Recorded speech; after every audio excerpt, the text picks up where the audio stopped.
پہلے تو سب لوگوں کا ایک ہی مذہب تھا، لیکن وہ آپس میں اختلاف کرنے لگے تو اللہ نے ان کی طرف بشارت دینے والے اور ڈر سنانے والے پیغمبر بھیجے اور ان پر سچائی کے ساتھ کتابیں نازل کی تاکہ جن امور میں لوگ اختلاف کرتے تھے ان کا ان میں فیصلہ کر دے۔ تمام قسم کی ہر قسم کی ہر تعریفیں اللہ رب العالمین کے لیے لائق و زیبا ہے، جو ہم سب کا خالق، مالک، پالنہار، رزاق ہے۔ بعد اس کے کہ درود و سلام کو تمام انبیاء علیہ السلام پر، بالخصوص جناب محمد رسول اللہ صلی اللہ علیہ وسلم کی ذات گرامی پر۔ حاضرین جمعہ، اللہ تعالیٰ کا بے پایا فضل و کرم ہے کہ اللہ تعالیٰ نے ہمیں اسلام جیسے دین سے نوازا، دین اسلام سے ہمیں نوازا۔ اللہ تعالیٰ نے ہر چیز کھول کھول کر بیان کر دی، تمام حقوق کو ہمارے سامنے عیاں کر دیا۔ جو بنیادی طور پر اسلام جو آزادی دیتا ہے چار چیزوں کے حقوق کی، وہ پہلا ہے جان کی حفاظت۔ اللہ تعالیٰ کہتے ہیں وَلَا تَقْتُلُوا النَّفْسَ الَّتِي حَرَّمَ اللَّهُ إِلَّا بِالْحَقِّ، کہ کسی بھی معصوم کسی بھی جان کو کیا ہے تم ایسے ہی قتل نہیں کر سکتے، کسی کا خون ایسے ہی رائے گا نہیں کر سکتے، اللہ کے حق۔ مال کی حفاظت، وَلَا تَأْكُلُوا أَمْوَالَكُمْ بَيْنَكُمْ بِالْبَاطِلِ، کہ تم آپس میں اپنی مال کو، ایک دوسرے کے مال کو ناحق طور پر تم باطل طور پر نہیں کھا سکتے۔ آبرو کی حفاظت، حدیث میں آپ صلی اللہ علیہ وسلم کہتے ہیں، ابو داؤد کی حدیث، ان من اربى الربا، سب سے بڑا سود یہ ہے کہ کوئی انسان کسی انسان کی آبرو، کسی انسان کسی مومن مسلمان کی عزت کے ساتھ کھلواڑ کرے، یہ سب سے بڑا سود ہے۔ سود ہے تو یہ سب سے بڑا گناہ، لیکن حدیث میں کہا جا رہا ہے کہ سب سے بڑا سود یہ ہے کہ کسی مومن بندے کے ساتھ، اس کی عزت کے ساتھ کھلواڑ کیا جائے۔ اور ایک جو آزادی دیتا ہے اسلام، وہ ہے فکری آزادی، یعنی آپ کسی کو جبر نہیں کر سکتے، کسی کے اوپر آپ زبردستی یہ نہیں کر سکتے تم اسلام قبول کرو۔ حضرت عمر رضی اللہ تعالیٰ عنہ کے غلام تھے، غالباً ان کا نام وسف تھا، تو حضرت عمر رضی اللہ تعالیٰ عنہ چاہتے تھے کہ میرا جو غلام ہے وہ اسلام قبول کر لے، بار بار کہتے تھے، بار بار کہتے تھے۔ جب یہ آیت آپ صلی اللہ علیہ وسلم کے پر وحی کے طور پر نازل ہوئی، أَفَأَنْتَ تُكْرِهُ النَّاسَ حَتَّى يَكُونُوا مُؤْمِنِينَ، کیا تم لوگوں کو کیا ہے جبر کرو گے، یعنی زبردستی کرو گے، أَفَأَنْتَ تُكْرِهُ النَّاسَ حَتَّى يَكُونُوا مُؤْمِنِينَ، یہاں تک کہ مومن ہو جائے؟ نہیں۔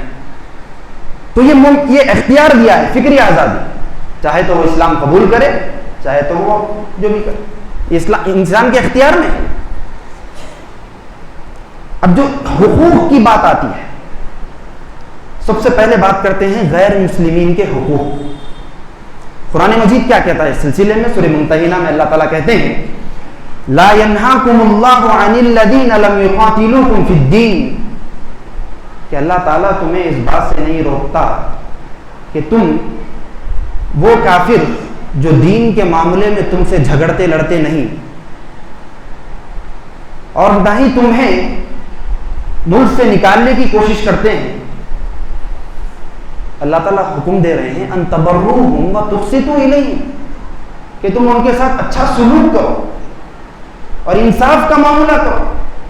ان اللہ یحب المقسطین، اللہ تعالیٰ انصاف پسندوں کو کیا ہے بہت پسند کرتا ہے۔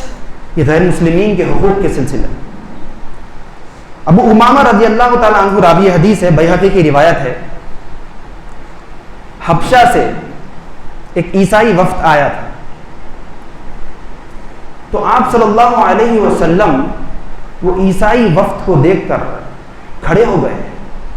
تو صحابہ نے کہا آپ کیوں کھڑے ہوئے، ہم ہی کافی ہیں، ہم ہی ان کی تکریم کریں گے، ہم ہی ان کی کیا ہے استقبال کریں گے، آپ کیوں کھڑے ہوئے؟ تو آپ صلی اللہ علیہ وسلم نے کہا کہ میں اس لیے کھڑا ہوا ہوں، اس لیے کہ جب مکے سے میرے صحابہ جب حبشہ گئے تھے تو یہ بہت عزت کیے تھے، میرے صحابہ کی انہوں نے عزت کی تھی، تو لہٰذا میں بھی ان کی عزت کے لیے میں کھڑا ہوا ہوں۔ تو اسلام دیکھ رہے ہیں آپ، کسی فراخ دلی ہے کہ غیر مسلمین کے لیے آپ صلی اللہ علیہ وسلم کھڑے ہو گئے استقبال کے لیے۔ سورہ حج میں اللہ تعالیٰ کہتے ہیں وَلَوْلَا دَفْعُ اللَّهِ النَّاسَ بَعْضَهُمْ بِبَعْضٍ لَهُدِّمَتْ صَوَامِعُ وَبِيعٌ وَصَلَوَاتٌ وَمَسَاجِدُ، اگر اللہ تعالیٰ لوگوں کو آپس میں ایک دوسرے سے نہیں ہٹاتا، الگ نہیں کرتا، تو یہ چرچ، یہ جو گرجا گھر ہے، اس کو ڈھا دیتے، یہودیوں کی جو عبادت معبد خانے ہیں ان کو گرا دیتے، مساجد کو یہ ڈھا دیتے آپس میں ایک دوسرے سے۔ تو ابو بکر جساس احکام القرآن میں لکھتے ہیں، تفسیر ہے، مفسر ہے ابو بکر جساس، کہ اس آیت میں یہ دلیل ہے کہ اللہ تعالیٰ نے اس میں صاف طور پر یہ بات کا حکم دیا ہے کہ آپ دوسروں کے غیر معبد خانوں کو آپ نہیں توڑ سکتے۔ دوسرے مذاہب کے جو معبد خانے ہیں، چرچ ہے، مندر وغیرہ جو بھی ہے، آپ ان کی کیا ان کو ڈھا نہیں سکتے، ان کو گرا نہیں سکتے آپ۔ یہاں پر اسلام امن کا پیغام دے رہا ہے اس آیت میں۔ اس کے بعد اسی کے ساتھ ساتھ اللہ تعالیٰ کہتے ہیں وَلَا تَسُبُّوا الَّذِينَ يَدْعُونَ مِن دُونِ اللَّهِ، اور وہ لوگ جو اللہ کے علاوہ دوسروں کی عبادت کرتے ہیں تو تم ان کے معبودان باطلہ کو تم غیر غلط مت کہو، ان کے معبودان کو غیر غلط مت کہو، کیا ہوگا؟ فَيَسُبُّ اللَّهَ عَدْوًا بِغَيْرِ عِلْمٍ، تو یہ بھی کیا ہے، دشمنی سے علم نہ رکھتے ہوئے اللہ تعالیٰ کو کوئی برا بھلا کہیں گے۔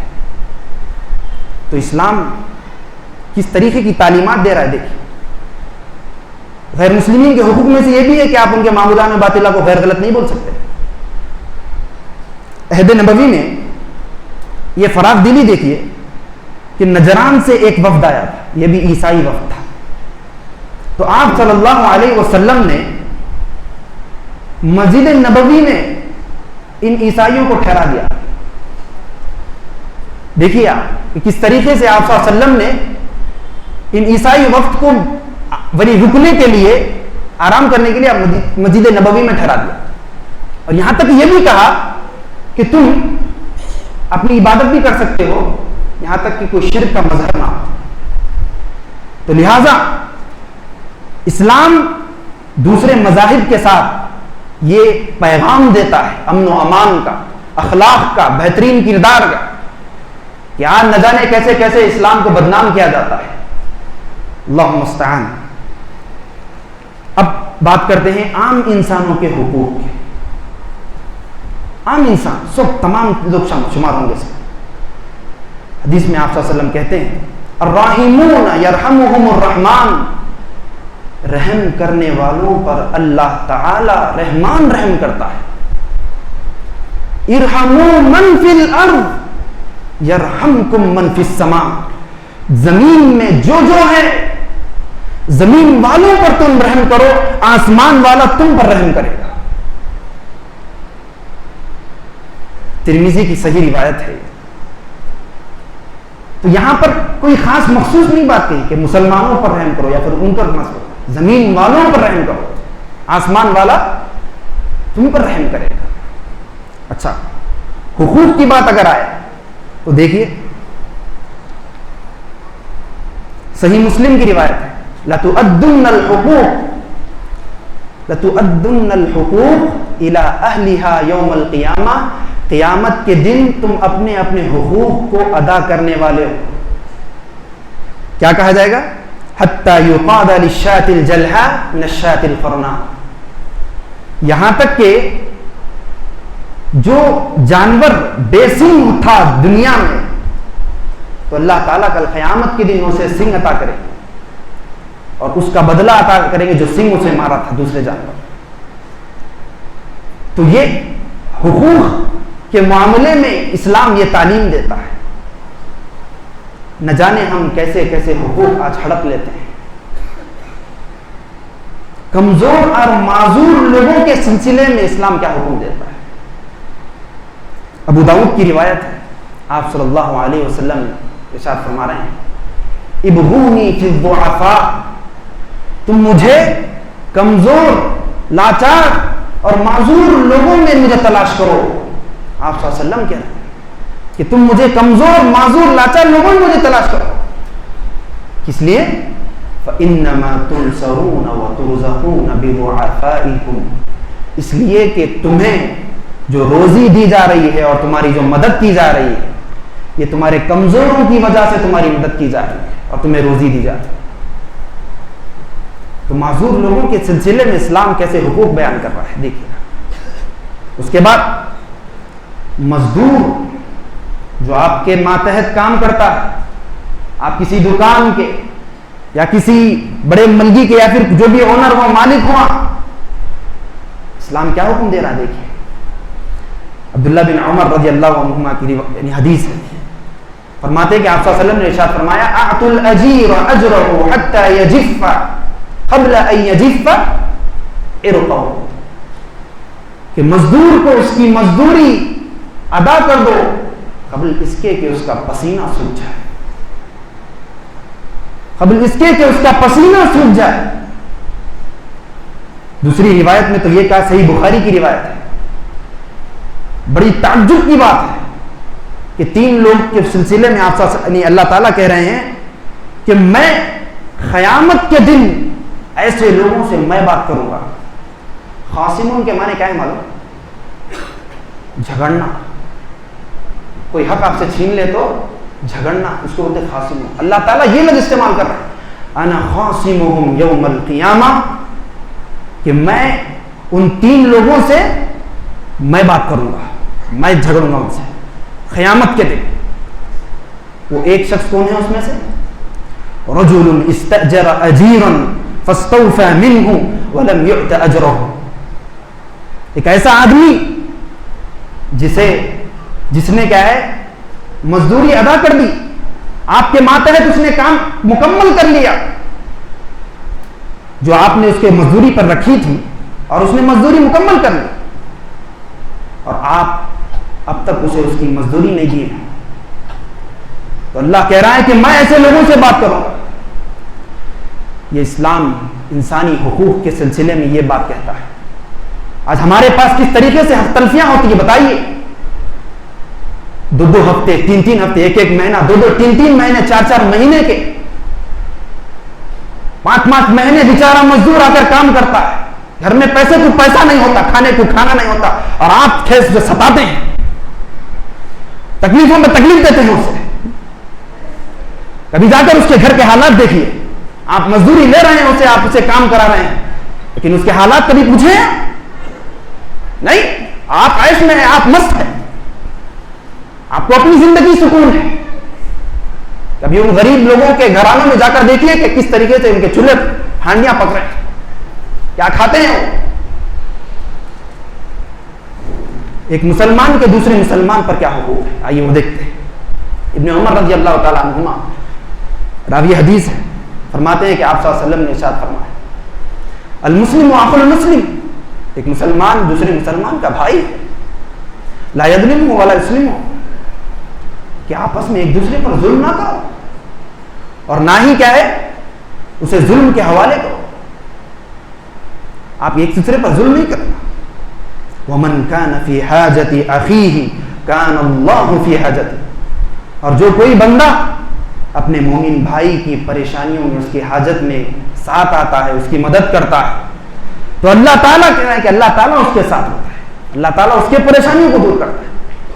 یہاں تک یہ کہا گیا کہ من نفس عن کربۃ من کربات الدنیا، کہ دنیاوی مشکلات میں سے کوئی ایک مشکلات کسی مسلمان بھائی کی دور کر دے، تو کل قیامت کے دن جو مشکلات ہوں گے اللہ تعالیٰ ان مشکلات کو آپ سے دور کر دے گا. ایسی ایسی مشکلات ہیں بتائیے، دنیا کے مشکلات بڑے ہیں یا قیامت کے دن کے مشکلات بڑے ہیں؟ آگے کہا من ستر مسلما سترہ اللہ یوم القیامہ، یعنی جو کوئی بندہ، مسلمان بندہ اپنے مومن بھائی کے عیب کو چھپاتا ہے تو کل قیامت کے دن اللہ تعالیٰ اس کے عیب کو چھپائے گا.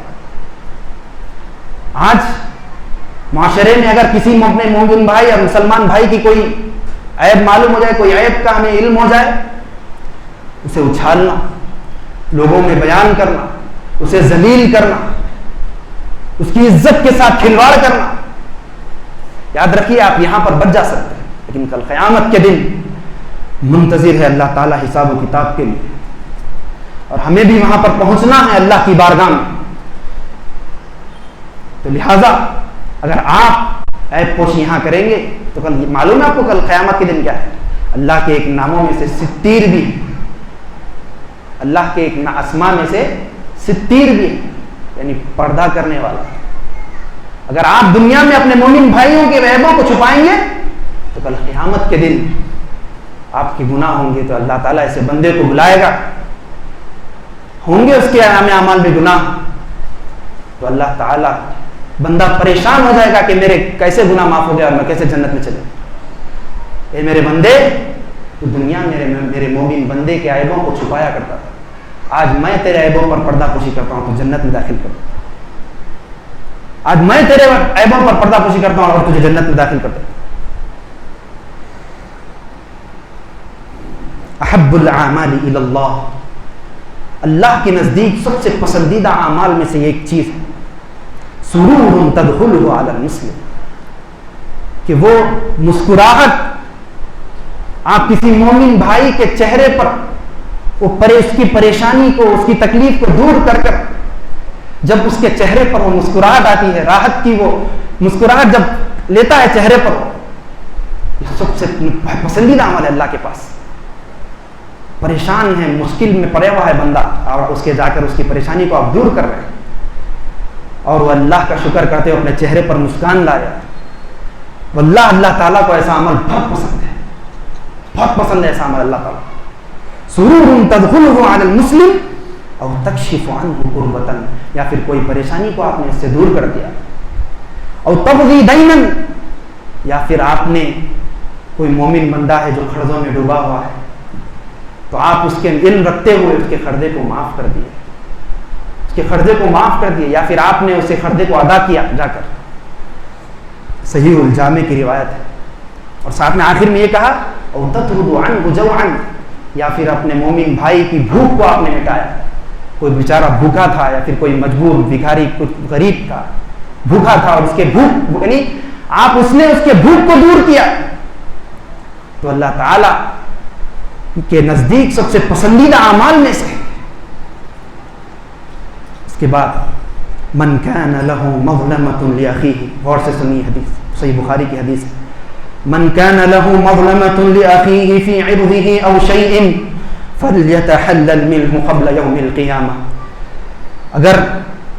اگر کسی بندے کے اوپر آپ نے اس دنیا میں ظلم کیا ہے، اگر آپ نے اس دنیا میں ظلم کیا ہے، چاہے اس کی عزت کی شکل میں ہو یا پھر کسی بھی شکل میں آپ نے اپنے کسی بندے پر آپ نے ظلم کیا ہو، تو یاد رکھیے آپ صلی اللہ علیہ وسلم کا یہ حکم ہے، قیامت کے دن سے پہلے پہلے ان تمام ظلم کو ختم کر لو، معافی مانگ لو، اس لیے کہ جب یہ دن آئے گا قیامت کا تو ایک ایک حساب کو سب کو چکانا پڑے گا، ایک ایک چیز کا حساب آپ کو چکانا پڑے گا، اور آپ کے پاس کچھ نہیں ہوگا۔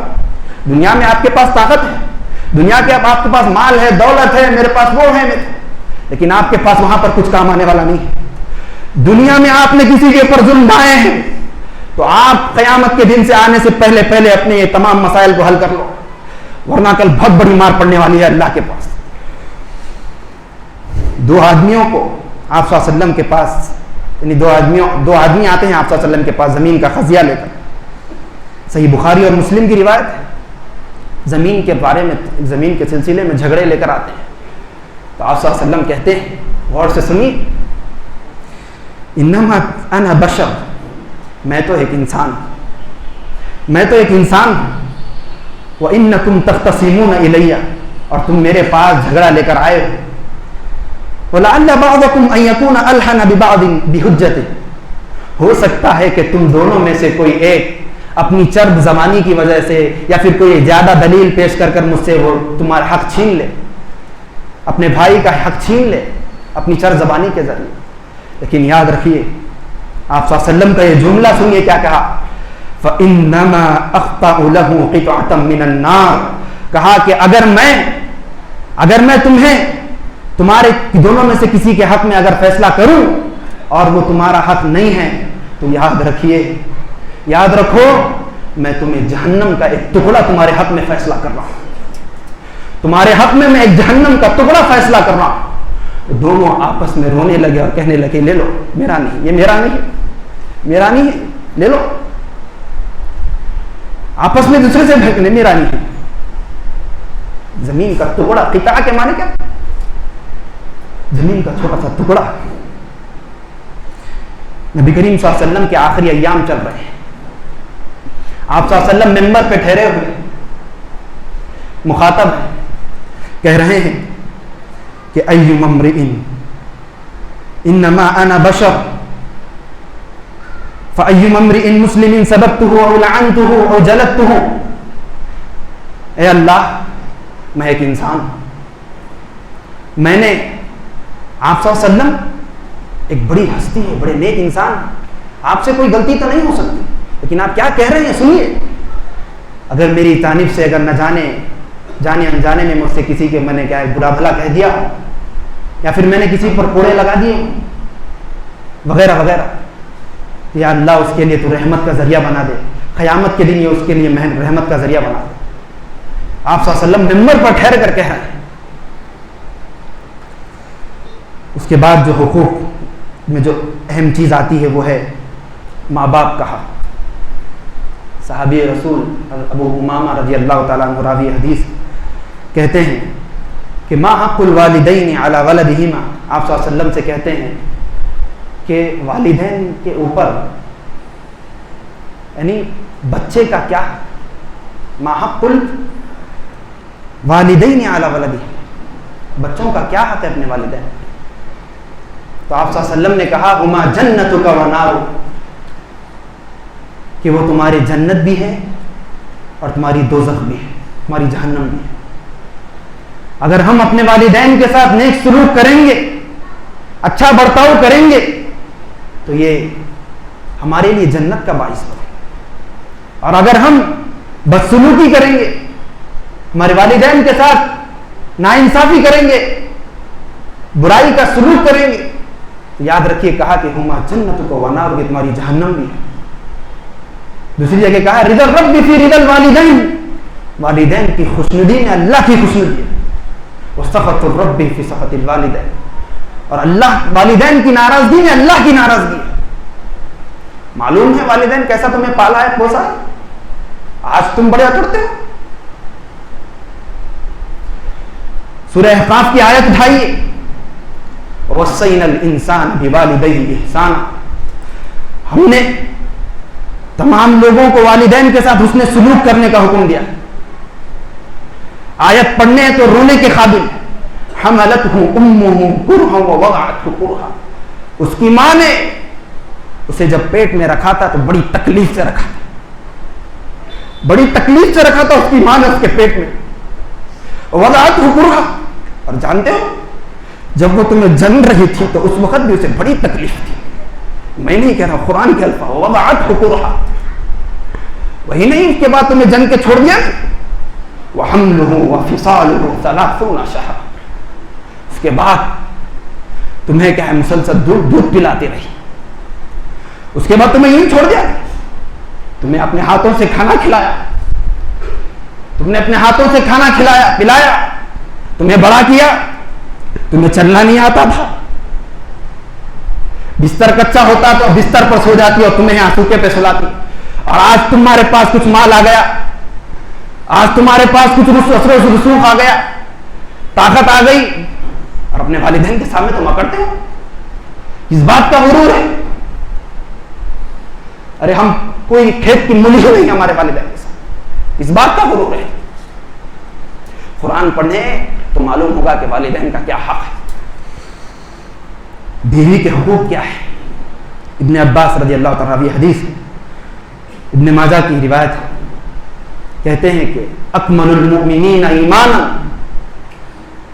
کہ مومن سب سے بہترین اخلاق والا وہ ہے، خیرکم خیرکم لأہلہ وانا خیرکم لأہلی، آپ صلی اللہ علیہ وسلم نے 2 سے 3 مرتبہ کہا کہ تم میں سے بہتر وہ شخص ہے جو اپنی گھر والوں کے، اپنی بیوی کے ساتھ، اپنے گھر والوں کے ساتھ اچھا رہے. اور کتنے ایسے لوگ ہیں جو ازدواجی زندگیوں سے پریشان حال ہیں. تھوڑی تھوڑی دیر میں لڑائیاں، ناچاکیاں، اختلافات، لڑائی جھگڑے، اس لیے کہ انہوں نے نبی کی سیرت کو نہیں پڑھی کہ نبی کا کیا سلوک ہوتا تھا اپنی بیویوں کے ساتھ، کیسی محبت کیا کرتے تھے امہات المومنین کے ساتھ، شوہر کے کیا حق. ابو ہریرہ رضی بیوی پر شوہر کے کیا. ابو ہریرہ رضی اللہ عنہ راوی حدیث ہے، مسند احمد کی روایت ہے. آپ صلی اللہ علیہ وسلم سے پوچھا گیا ای النساء خیر، کہ عورتوں میں سب سے زیادہ بہتر کون، یعنی عورت سب سے بہترین عورت کون؟ قال التی تسرہ اذا نظر، جب عورت کو دیکھے تو شوہر خوش ہو جائے، چہرے پر مسکراہٹ لائے. اذا نظر وتطیعہ اذا امر، اور جب کوئی شوہر کوئی بات کا حکم دے تو اس بات پر وہ عمل کرے، اس کی مخالفت نہ کرے.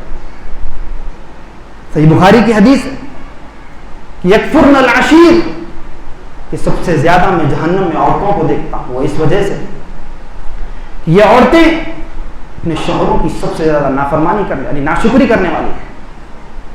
یکفرن الاحسان، یہاں تک یہ کہا گیا حدیث میں ایک بیچارہ شوہر زمانہ بھر، سالوں سال اس کے ساتھ اچھائیاں کرتے رہتا ہے، اس کے ساتھ اچھائیاں کرتے رہتا ہے،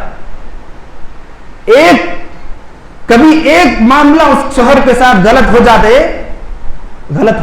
ہے، اس کے ساتھ برا ہو جاتا ہے، تو یہ کہتی ہے کہ تم نے کبھی برا کیا، یعنی تم نے کبھی ہم میرے ساتھ اچھائی کی نہیں. حدیث کا لفظ ہے، صحیح بخاری کا لفظ. کبھی کچھ غلطی ہو جائے تو یہ الزام لگا دیتی ہے کہ کبھی تم نے میرے ساتھ اچھائی کی ہی نہیں. اللہ. بہنوں اور بیٹیوں کے حقوق کیا ہے؟ ابو سعید الخدری رضی اللہ تعالیٰ عنہ راوی حدیث ہے، فرماتے ہیں کہ آپ صلی اللہ علیہ وسلم نے ارشاد فرمایا لا يكون لأحدكم 3 بنات أو 3 أخوات فيحسن إليهن إلا دخل الجنة. تم میں سے کسی کے پاس، ترمذی کی روایت صحیح روایت ہے، تم میں سے کسی کے پاس 3 بہنیں ہوں یا پھر 3 بیٹیاں ہوں، یا پھر 2 کا بھی لفظ ہے، یا پھر اثنان یعنی اثنتان، 2 بیٹیاں بھی کیوں نہ ہو، اور اگر تم ان کی اچھی پرورش کرتے ہو، اچھی تربیت کرتے ہو، انہیں بڑا پول پنی کر کے ان کا نکاح کراتے ہو اور انہیں آزاد کرتے ہو، تو اللہ تعالیٰ تمہیں جنت میں داخلہ. فرماتے ہیں کہ فیحسن الیہن سے شارحین نے حدیث کیا لیا ہے؟ میراث. آج ہمارے پاس گھرانے سب ہیں، لیکن ہم اپنی بہنوں کو، اپنے بھائیوں کو کس طریقے سے مختلفیاں کرتے ہیں میراث میں. بتائیے، گھروں کی تقسیم میں جو حکم دیا ہے اللہ تعالیٰ نے، تم اپنے بٹوارے کو صحیح طریقے سے بانٹو. کتنے ہیں ہم میں سے آج کہ ہم نے اپنے بہنوں کا حق ادا کیا ہے؟ ماں باپ تو بیچارے چلے گئے، لیکن ہم نے کیا حق ادا کیا ہے؟ ہم قبضہ کر کے بیٹھے ہوئے، کون ادا کرے گا؟ یاد رکھیے، یہ ایک بات کہتا ہوں کہ جہاں پر وراثت کی جب باتیں آئی ہیں سورہ نساء میں، وہاں پر اللہ نے کہا تلک حدود اللہ، یہ اللہ کے حدود ہیں. ومن یتعد حدود اللہ یدخلہ نارا خالدا فیہا، جو اللہ کے حدود کو پامال کرے گا، اللہ کی شریعت کو پامال کرے گا، کہا کہ نارا خالدا فیہا، یہ ہمیشہ جہنم میں رہے. جہنم میں داخل کی بات نہیں کہ جہنم میں داخل کی بات، نارا خالدا فیہا، ہمیشہ جہنم میں رہے گا. تو لہذا انسانی حقوق، اسلام اور انسانی حقوق پر یہ بہت ہی بہترین ٹاپک ہے، اور آج کے زمانے کے لیے یہ بہت ضروری ہے، آج کے معاشرے کے لیے. بہرحال ایک انسان پر، دوسرے انسان پر، ہمارے غیر مسلمین کے ساتھ کیا حقوق ہونے چاہیے، مسلمانوں کے ساتھ کیا حقوق ہونے چاہیے، بہت ہے حقوق بیان کرنے کے لیے. ان تمام حقوق کو ہمیں اس کا لحاظ رکھنا چاہیے، اس کا خیال کرنا چاہیے. اگر ہم سمجھتے ہیں کہ ہم توحید پر ہے، ہم ایک اللہ کو ماننے والے ہیں، اور سب ایک اللہ کو مانتے ہوئے آپ یہ کام کر رہے ہیں، ایک اللہ کی عبادت کرتے ہوئے آپ اپنے آپ کو توحید پر رکھتے ہوئے آپ کسی مسلمان پر ظلم کرتے ہیں. امانت میں خیانت کرتے ہیں، آپ کی توحید مضبوط نہیں ہے، آپ کی توحید مضبوط نہیں ہے۔ ابن حسین رحمہ اللہ کہتے ہیں کہ اگر کوئی بندہ کہتا ہے کہ میں توحید پر ہوں، سنیے غور سے، اگر میں توحید پر ہوں اور ساتھ میں کیا ہے تمام چیزیں کرتا ہے، یعنی امانت میں خیانت کرتا ہے، سب ظلم کرتا ہے، لوگوں کے مالوں کو کھاتا ہے، گالی گلوچ کرتے پھرتا ہے، اور ساتھ میں کہتا ہے کہ میں توحید پر ہوں، اس کی توحید کی کیا اہمیت ہے اللہ کے پاس؟ کچھ باقی نہیں رہتی اس کی توحید۔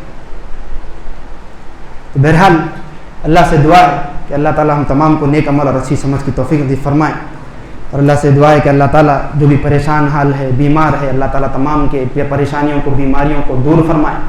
اے اللہ جو قرض دار ہے اللہ تعالیٰ ان کے قرضوں کو دور فرمائے۔ اے اللہ جو بے اولاد ہے اللہ تعالیٰ انہیں نیک صالح اولاد عطا فرما۔ اے اللہ جو ہماری لڑکیاں کیا ہے بغیر رشتوں کے بیٹھی ہوئی ہے اللہ تعالیٰ انہیں نیک اور صالح رشتے عطا فرمائے۔ اللہ سے دعا ہے اللہ تعالیٰ ہمیں نیک عمل اور اچھی سمجھ کی توفیق دی فرمائے۔